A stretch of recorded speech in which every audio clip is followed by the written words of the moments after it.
Mi invitado de hoy es el ingeniero Alfredo Molinas, una referencia importante sobre el medio ambiente en general y Paraguay. Y fue ministro del Mares hace ¿cuánto tiempo atrás? ¿10 años? Hace 20 años. 20 años. Y después fui de Agricultura. Gracias por estar hoy. Sí. Para que entendamos un poco tu contexto, ¿estudiaste agronomía en Paraguay? En Paraguay.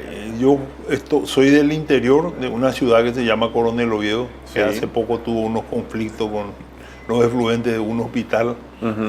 Estudié en un internado, estuve 3 años en un colegio religioso como bachiller agropecuario, luego vine a la universidad, a Asunción. Me recibí de ingeniero agrónomo, tengo una maestría de convención de honor en Costa Rica, en el CATI, el Centro Agronómico de Enseñanza e Investigación. Y también hace poco fui premiado con un honor y causa por la Universidad de San Carlos, que estuve trabajando 17 años ahí en el sector ambiental. Felicidades, felicidades. Muchas gracias. En la época en cual te tocó ser el ministro ambiental, ¿trabajaste antes, me imagino, ya en el Mares? Sí, yo fui director. El tema ambiental nace en Paraguay cuando se reforma el Ministerio de Agricultura y Ganadería después del 89. Las agencias financieras y de cooperación técnica pedían la reforma del Ministerio de Agricultura y Ganadería. Entonces se formaron 3 viceministerios: Viceministerio de Agricultura, de Ganadería y de Recursos Naturales y Medio Ambiente. Y había una dirección que se llamaba la Dirección de Ordenamiento Ambiental. Ahí me nombraron a mí.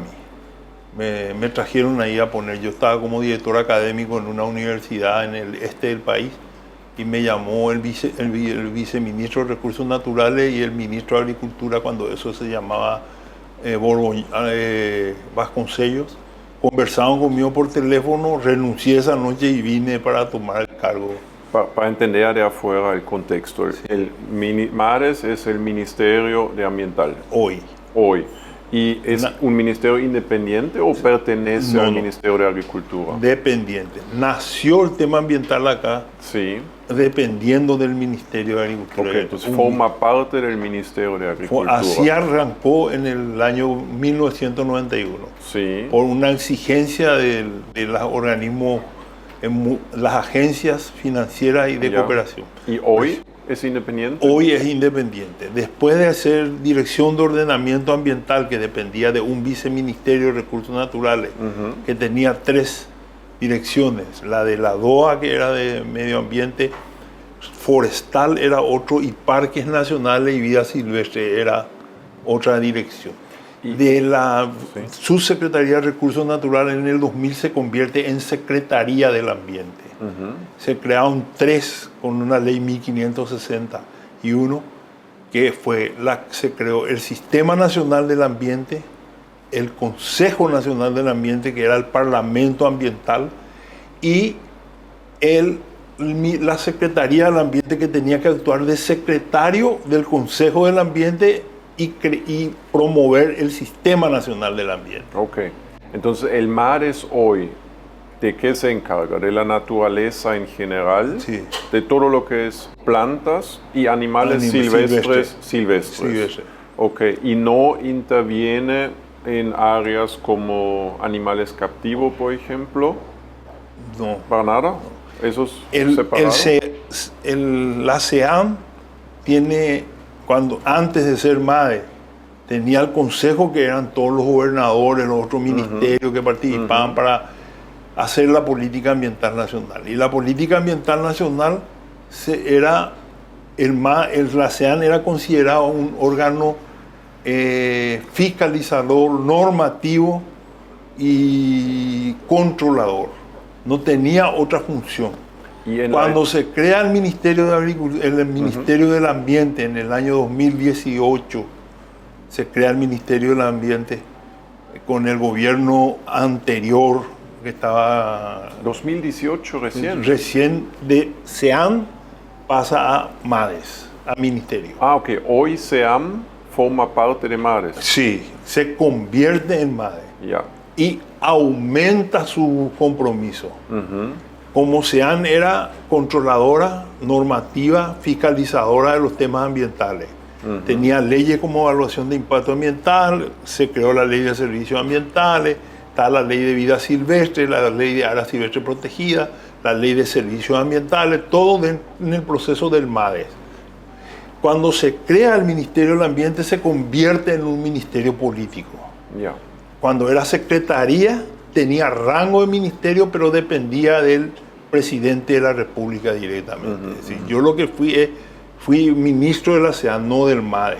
Okay. Cuando se creó el MADE sí era asesor del que estaba como ministro, pero cuando se crea como ministerio, ahí cambia la visión, porque se vuelve más independiente en recursos económicos, en nombrar sus funcionarios, no rinde al Poder Ejecutivo. Él ya directamente es el que asume la responsabilidad ante la ley y la patria, el ministerio. Y el ministerio dice, Ministerio del Ambiente y Desarrollo Sostenible. Y esa parte de desarrollo sostenible es lo que se tiene que hoy día a desarrollar. Enfocar. Y desaparece el Consejo Nacional del Ambiente, que para mí fue un error. El Consejo Nacional del Ambiente era el que le controlaba cómo funcionaba la SEAN, o iba a ser el que le controlaba al MADE cómo funcionaba. Porque ahí estaban gobernadores, intendentes de la República, estaban los representantes de instituciones como el Ministerio de Agricultura, el Ministerio de Salud. Era como un parlamento que se reunía y todo lo que hacía la SEAN, que hoy es MADE, tenía que estar aprobado por ese parlamento. Entiendo. Y al ser un ministerio político, cerraron ese artículo que crearon. Que hoy la gente me está dando la razón. Se necesita ese apoyo político porque si no, se diluye la presión del MADE dentro de lo que son las otras instituciones. Okay. Para las personas de afuera que vienen ahora a Paraguay, sí. O sea, Paraguay es un país grande, sí. Es más grande que Alemania, tiene una superficie similar de California. ¿Qué variedad se encuentra en la naturaleza paraguaya? Por ejemplo, animales silvestres. Sí, muchísimo. ¿Qué hay? Hay animales silvestres, la biodiversidad es muy rica en diversidad y en cantidad. Tenemos en la región oriental, en el Chaco hay dos ecosistemas. El Chaco seco, que tiene un área protegida comprometida a nivel mundial que se llama el Médano del Chaco, que representa algo así como 380.000 hectáreas, representa al Chaco seco. ¿Es un parque nacional? Es un parque nacional. Tiene también otros parques de 170.000 hectáreas que se pegan a ellos, que es el Parque Defensor del Chaco, pero eso creado por la historia de la guerra del Chaco. Sí. Después está el Parque Río Negro, que es un parque del Chaco húmedo, donde está cerca del río. Entonces, donde ahí el problema es ya inundaciones, no como el de Médano, que se desertifica naturalmente, es más seco. Entonces hay un compromiso de proteger esos dos ecosistemas en su estado primitivo para que el Paraguay pueda. Y en la región oriental tenemos el clima subtropical, donde pasa el trópico de Capricornio, que es el norte, y ahí está el Parque Paso Bravo, que es el parque que representa al subtrópico seco de esa región. ¿Qué animales encontramos hay dentro de esos todo, parques? Hay boreví, chancho silvestre, tigre, de todo. ¿Tigre? ¿Paraguay tiene tigres? Tigres, sí, en el Chaco. Tigre, el yaguareté, el que es pintado. Hay filmaciones con fotos trampa, de todo hay. Mono, hay diverso hay. Es más, se vendían inclusive antes, se traficaba. Porque CITES es una ley que estuvo antes de la Constitución del 92.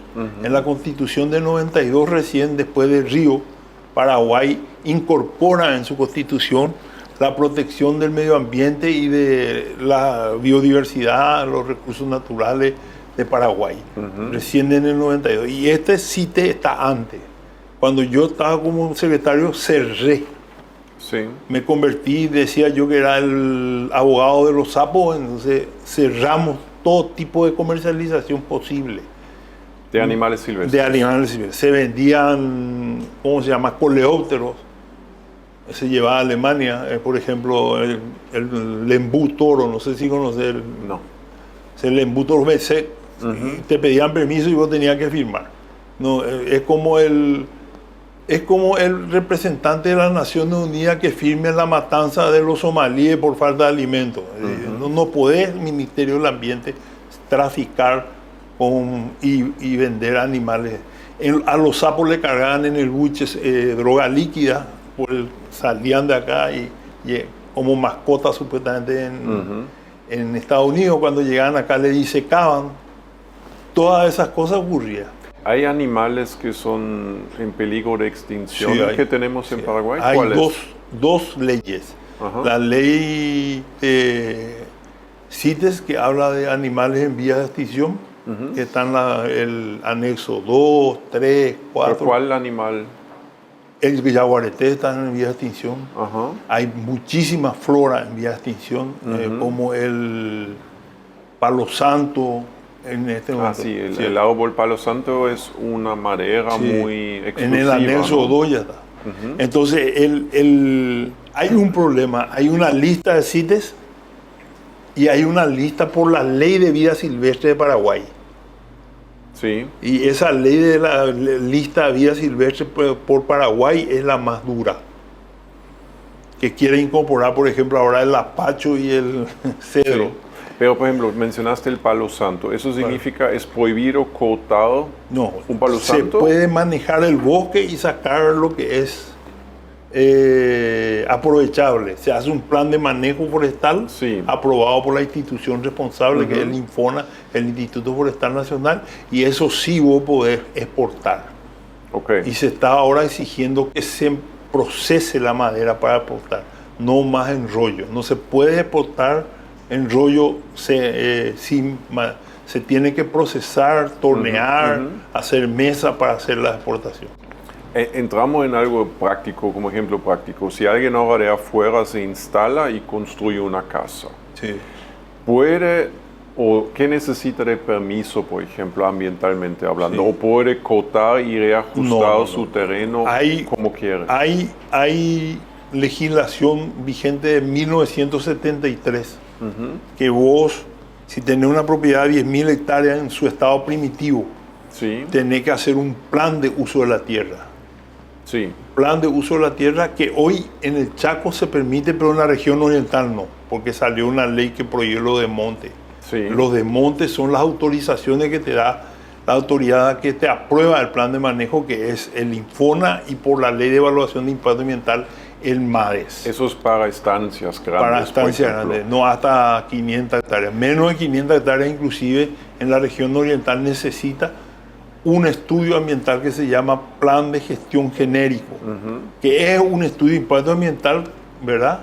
Y en el Chaco te permiten desmontar y dejar el 25% más otras leyes, y se llega a casi el 50% de la propiedad, se deja el bosque en estado primitivo. ¿Y cómo es en casas, por ejemplo, en persona privada que hace su casa? ¿Puede, si encuentra un árbol, puede cortarlo? ¿Requiere un permiso hacerlo? No. Tiene que comunicar a la caseta del Servicio Forestal Nacional que si va a usar un árbol para la construcción de su propia propiedad, no necesita ningún permiso, pero tiene que comunicarle a los fiscales que están ubicados en la cercanía. ¿Y para construir su casa no requiere ningún permiso ambiental en general? No. ¿O sí? Si es más de 5.000 hectáreas, sí se 5.000 metros cuadrados sí necesita. A partir de 5.000 metros cuadrados. Entonces, para edificios se necesita, pero para una casa, por ejemplo, no se necesita. El problema es que hay que evaluar este tema ambiental en 3 aspectos. La escala del proyecto, el sitio donde está ubicado y la tecnología que va a usar. Y en base a esa evaluación ambiental que vos presentás tu proyecto ante las autoridades competentes, ellos te determinan si es necesario o no hacer un plan de uso de la tierra o un plan de gestión genérico con su estudio de impacto ambiental, el plan de uso de la tierra. Y eso es lo que te aprueban y es lo que vos tenés que ejecutar. Después existe una ley de si alguien mueve tierra, tiene que pagar servicios ambientales, ¿no? Sí. Lo que ocurre por servicios ambientales es que debería ser voluntario, ¿verdad? Sí. Y la estructura se armó muy bien. El Ministerio del Ambiente cumplió con su rol en el marco legal que es la Ley 3001 de valoración y remuneración de los servicios ambientales. Lo que ocurre que en la ley figura que el Ministerio de Hacienda tiene que dar los vistos buenos y el Ministerio de Hacienda no está en la ley. Es una crítica que le hago yo profundamente, a pesar de que el ingeniero Rolo Arpea me dice que me calme. Si está en la ley no dice que hay que preguntarle a la abogacía del Tesoro si ellos necesitan o no entrar en él.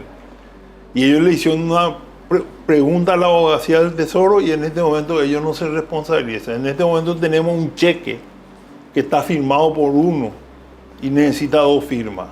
No firma el Ministerio de Hacienda. Igual hay transacciones, igual hay, cuando uno transgrede la ley, hay dictámenes de jueces y fiscales para reponer, restaurar, por la ley de evaluación de impacto ambiental, tiene que comprar servicios ambientales. Un servicio ambiental, para entender, son certificados CO2, ¿verdad? No. ¿No? Pueden ser por mantener el bosque con la biodiversidad, acá está por el paisaje. Sí. No se desarrolló todavía la modalidad CO2. Ahora lo que hubo es una ley por carbono que vos podés hacer una negociación internacional y hay un procedimiento interno cómo hacer para que eso sea legal acá. ¿Y qué compro si compro un servicio ambiental? Paisajes, pastizales naturales. En otro lado. En otro lado. En otro lado. Sí. Es como para mover tierra en mi proyecto, en mi terreno. Vos te equivocaste 500 hectáreas, por ejemplo, y te intervenimos. Sí. Y demostramos que vos, tu tractorista supuestamente se equivocó 500 hectáreas. Entonces, Sí. le exigimos que compre servicios ambientales de gente que tiene los certificados de servicios ambientales y con eso compensa lo que hizo. Ok. Y la ruta también. Tiene que ver con superficie y con metros cúbicos que se mueve. Más por superficie. Si vos cometiste el error en la región oriental y querés comprar en el Chaco, el doble tenés que comprar. En superficie otra vez. O en servicios ambientales. Bueno, en superficie de bosques que tienen certificado de servicio ambiental. Ya. Dentro del marco legal. ¿Y cómo se establece el servicio ambiental? ¿En canon, en números? Hay un cálculo hecho por costo-oportunidad. Ya. Es decir, cuánto hubiese generado de ingreso acá si vos tenías soja. En el Alto Paraná tiene un valor. Sí. Y ese valor, por ejemplo, tenía que haber sido validado por el Ministerio de Hacienda. Ya. Y no lo hizo. Entonces, ¿qué es lo que ocurre? Cuando hacemos las negociaciones, lo que hacemos es un trato.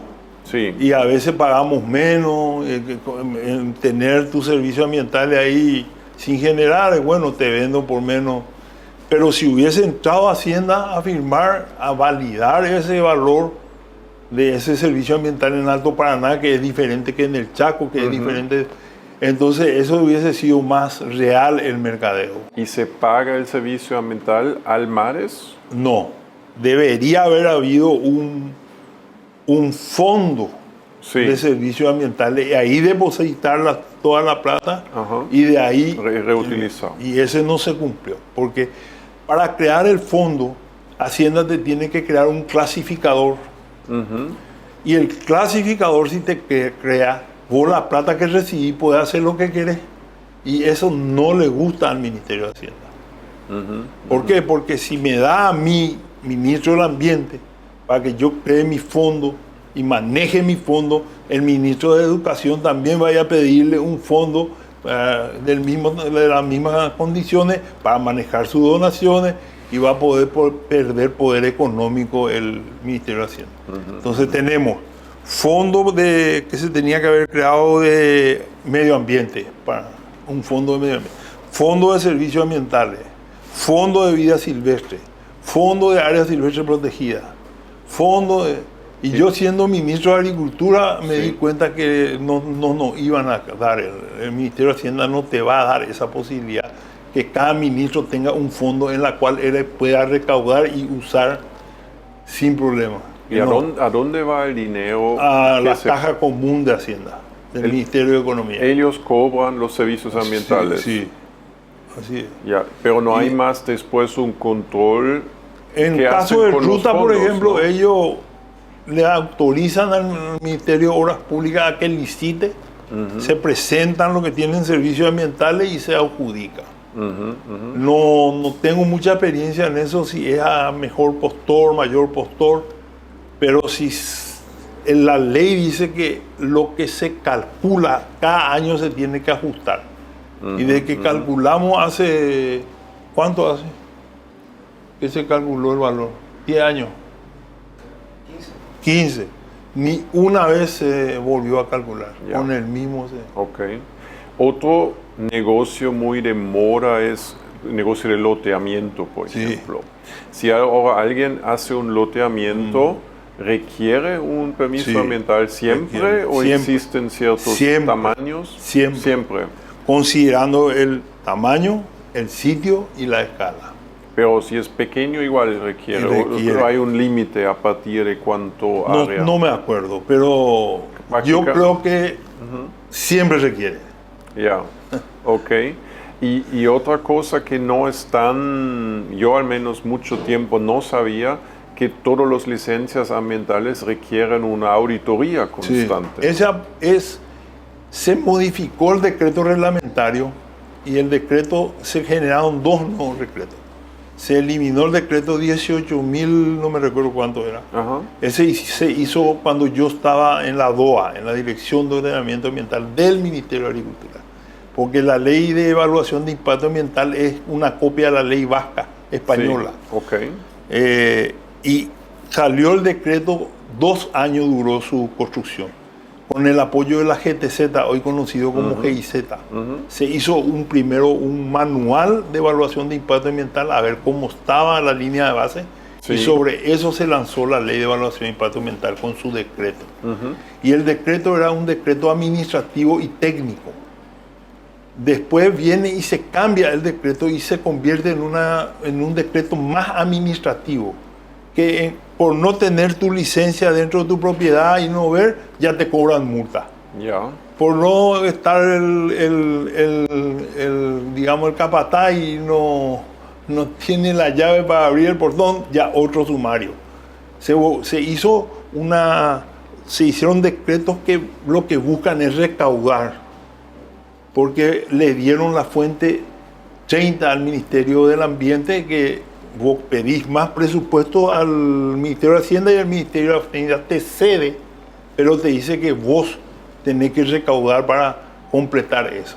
Entonces, por cualquier cosa se empezó a cobrar. Multas y tasas y... Ya. ¿Y cómo son las multas, por ejemplo? Si no tengo mi auditoría, por ejemplo, de la licencia ambiental. ¿Y tiene su valor eso? Más o menos, ¿de qué montos estamos hablando? No sé, depende. Si encuentran que no cumplió con su auditoría y encima no presentó su auditoría, son montos grandes. ¿Grande estimativamente? Estamos hablando de hasta 3.000 millones. 3.000 millones de guaraníes. A veces cuando tumban árboles en la región oriental, porque está la ley que prohíbe los desmontes. Yo escribí la ley que prohíbe los desmontes en la región. ¿Existen áreas donde es totalmente prohibido? En la región oriental uno puede echar 1 hectárea. ¿No se puede echar ninguna hectárea? Ni una hectárea. ¿Eso significa en cuál departamento está eso? En toda la región oriental. Oriental, para dar más específico Alto para que las Paraná, personas... Itapúa, San Pedro.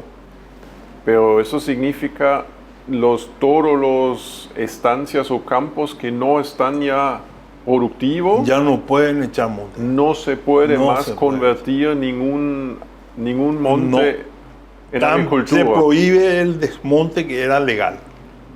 De Alto Paraná, Itapúa, Misiones, Paraguarí. A Misiones también. Entonces, toda la región oriental. Acá en Asunción y todo.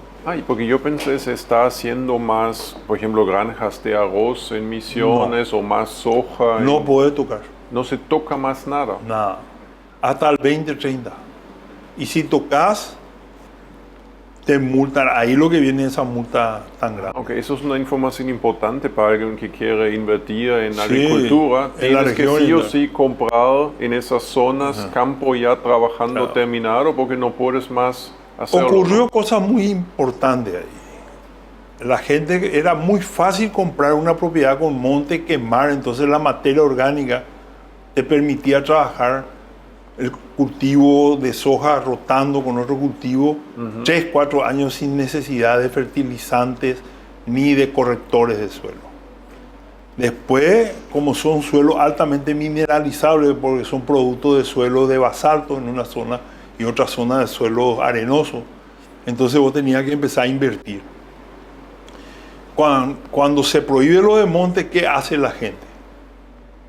Va, alquila propiedades ya de ganaderos que ya habían hecho el cambio de uso de la tierra y y alquilaban o compraban y ahí sembraban y hacían uso de las nuevas tecnologías, la siembra directa, por ejemplo.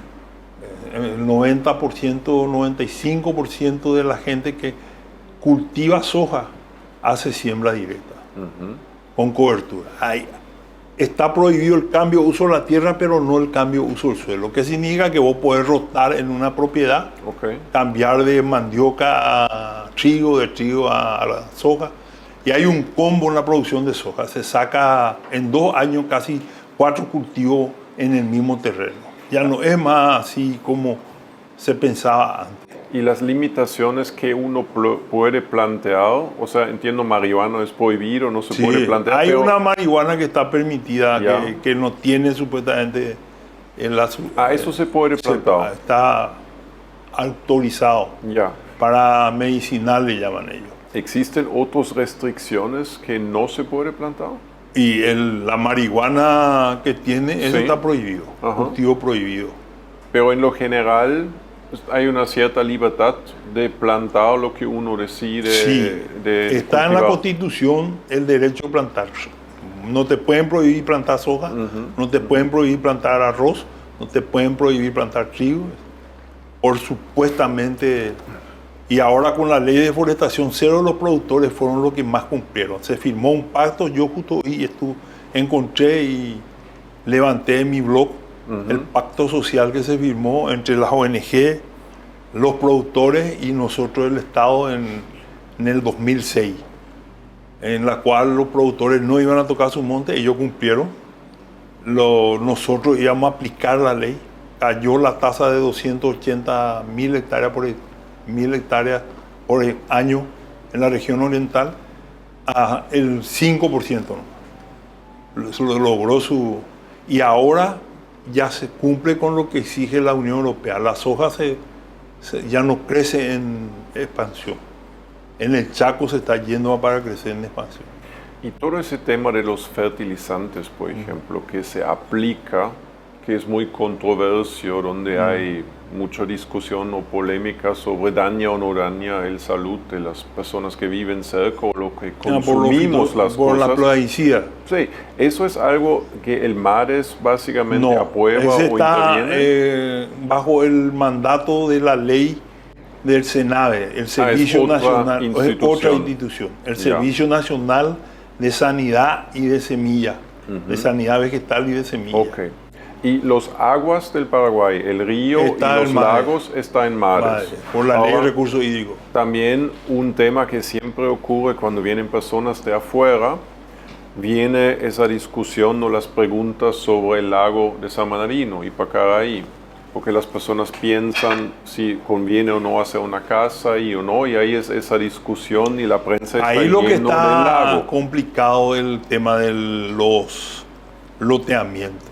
Pero el lago en general, ¿cómo es la realidad del lago? Yo te voy a decir la verdad. Yo vine defendiendo el lago en el 2000 cuando fui director de la DOA, después cuando fui ministro del Ambiente por secretario ministro del Ambiente también. Después el presidente Cartes me convocó y me pidió que lidere yo la recuperación del lago Pacaraí.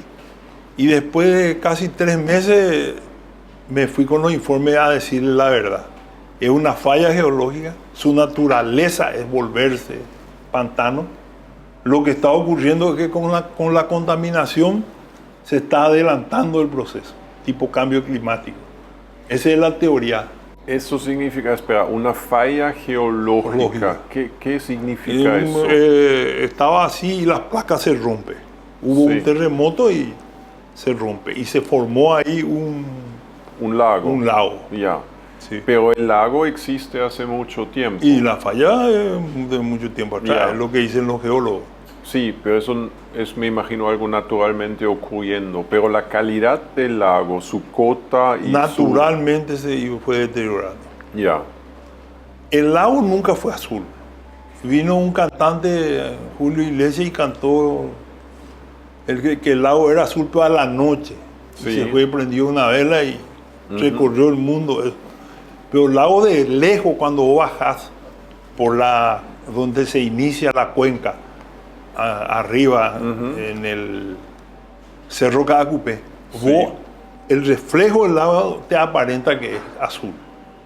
Okay. Pero al llegar al lago no es azul. Y porque siempre esa polémica de el lago te dicen, primero algunos te dicen es hermoso y en el próximo instante vienen es una cloaca o algo así. ¿Y cuál es la realidad realmente? No es una cloaca, es un lago que está contaminado. Contaminado. Poluido, digamos, porque no le afecta a la salud de la gente. Las personas exageran cuando dicen así. Y algunos pues sueñan que es azul, entonces van a exagerar. Y otros que son más técnicos como nosotros sabemos que yo no construiría una casa cerca. Nunca. No construirías una casa ahí, Yo no tengo lo para construir, pero digamos que tengo. Pero no recomendarías por el tema ambiental. Y no cerca del lago. Y la gente lo que quiere es estar sobre el lago. Ya. Eso logramos parar mucho, pero ahora veo que hay muchas construcciones con Macaferri, no sé si conoces, esos aviones, y entran y aprovechan esta sequía para construir. Pero el nivel del lago también varía bastante, ¿no? Y por ejemplo, se habla de que este lago era un lago cuando se inundaba toda la ciudad. Esa es la historia cuenta. Okay. Pero después se hizo el humedal salado, el salado. Dice que había una princesa y que no sé cómo se llama lo de antes, buque, a cañonazo abrió un canal y vino a llevar a la princesa, y ese es el arroyo Yucurí, que formó el salado. ¿Dónde es eso? Y está el lago y al lado está el Yucurí, que el le lago conecta con el río Paraguay. Entonces en realidad tampoco es un lago, es una laguna. Técnicamente hablando es una laguna. Claro, pues tiene conexión con el río. Y se habla de que hubo un... pero entonces debería tener circulación de agua. Tiene circulación. El agua cambia en un año 5 veces. Pero eso es bueno, ¿no? Claro, pero la contaminación de la ciudad... Eso va todo al lago. Al lago. Y de ahí se toma agua. De ahí también se toma agua. Se toma agua. Es la única fuente. La única fuente tiene la ESAP para proveer. Entonces todo el agua de la zona de San Marino nace del lago otra vez. Claro, y los japoneses donaron ¿cómo se llama? Ionizadores. Para mejorar. Para evitar eso. Entonces mencionaste que vos lideraste ese equipo de básicamente recuperar el lago. Y después, ¿y qué pasó ahí? Y nada, porque había un grupo de gente que quería desaguar el lago. Ellos creían completo que era desaguar. Claro, y volver a cargar. Pero si es conectado con el río no tiene sentido, no puede hacerlo. Pero aparte no es una piscina.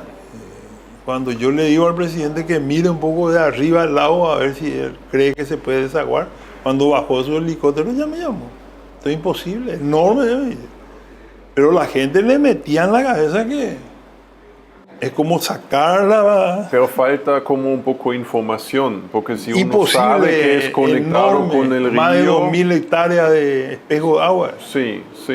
Mientras vos saques el agua, la prensa no va a entender que le esperen, porque los peces van a empezar a fallecer. ¿Tiene peces adentro? Sí, tiene. Y está prohibido pescar en el lago. Sí. Pero ¿qué ganarías con desaguar si después No, otra vez... el pensamiento pues, es un pensamiento mental urbano. Limpiamos y después cagamos de vuelta. la piscina y ya va a funcionar. Ya. Hicimos una planta de tratamiento, se calculó, el Banco Interamericano hizo una planta de tratamiento para que todo el agua del Yucurí sea tratado. Sí. Venga ahí, y esa era la empresa que tenía que administrar eso. Y ahí hay gente muy pobre en toda la cuenca.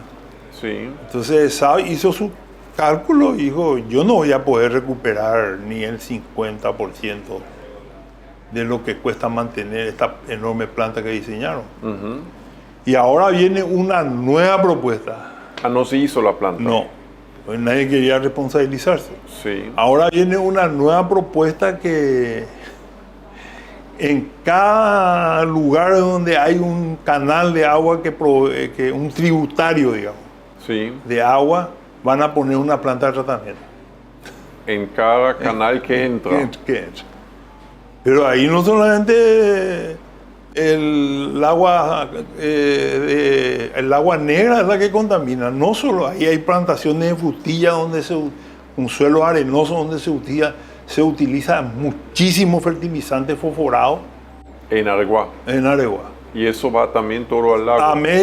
A 10 metros de ahí está el lago. Ya. Ok. No, yo me recorrí de punta a punta, conozco todito. Pero ahí el Mares, por ejemplo, no tiene autoridad. Tenía autoridad y ahora se convirtió en hay un grupo de gente liderado por el Ministerio de Obras Públicas, con el interrogante que creen que poniendo plantas de tratamiento en cada curso de agua va a ser la solución. Y no es.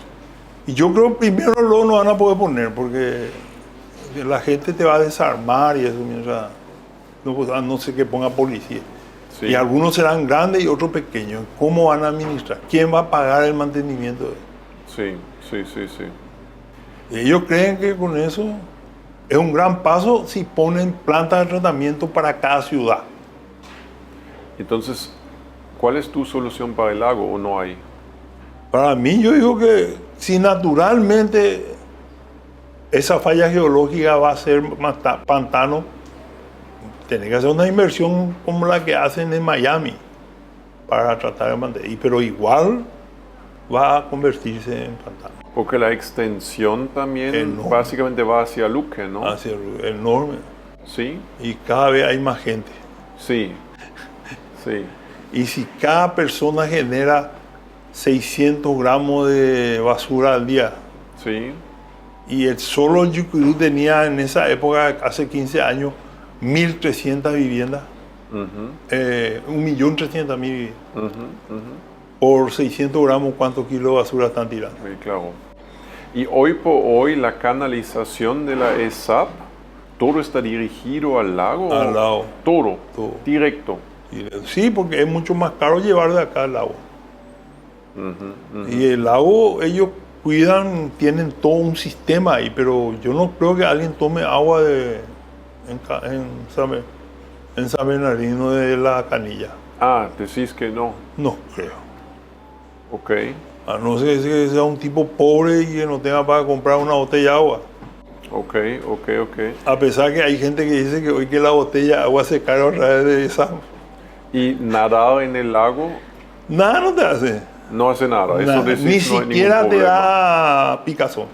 No hay ningún problema con eso. No hay problema, porque la gente dice que está contaminada. Por ejemplo, sí. Igual se baña la gente. Ok. Hay un humorista que se llama Pavón, que hace más de 50 años se baña en el lago, vive al lado. Nunca me enfermé, dice. Porque hubo una vez una sobreproducción de algas verdes. Sí. Por falta de oxígeno. Pero eso después viene y llueve y vuelve. Ahora el lago tenía 3 metros supuestamente antes y ahora tiene 1,20 m por ahí. 1,50 m. 1,20 m. Sí. Tan bajo. Sí, por el lodo. Hay lodo en el fondo. Y eso es lo que pretenden, pues, sacar el agua y sacarlo. No es pues así. El lodo no va a sacar tan fácilmente, necesita. Hubo una propuesta de unos coreanos, creo que vinieron. Yo me entrevisté con todo. Pero el agua entonces se llena por las lluvias alrededor, sí. Y una parte que viene del riacho, del río, básicamente. Cuando hay subida del río. Sí. ¿Y a dónde va después por el río? ¿Conecta con el río Paraguay? Con el río Paraguay directo. Ah, sí, otra vez. El Salado se conecta con el río Paraguay. ¿En qué zona? No, en la punta de la cuenca, del lago Pacaraí. Ahí mismo, en Ipacaraí. Sí. Ok, ajá. Y si uno ahora construye en esa zona, ¿existen más reglamentaciones? Está prohibido. ¿Es prohibido qué? Construir sobre el Salado. Ah, eso es prohibido. Está prohibido. Pero se hace. Hay una sola construcción, un surtidor, pero no se terminó. Pero en el lago no es prohibido construir alrededor. No, hay más que prohibido todavía. Ah, es más que prohibido. Sí, a una distancia de 50 metros. No. ¿Pero eso siempre fue? Siempre. Entonces simplemente se ignoran los... Lo que pasa es que nadie nunca definió cuál es la altura del lago, porque siempre hay o sequía o subida. Entonces cada uno interpreta, claro, estoy a 50 cada uno hace lo que él quiere. No. Ya.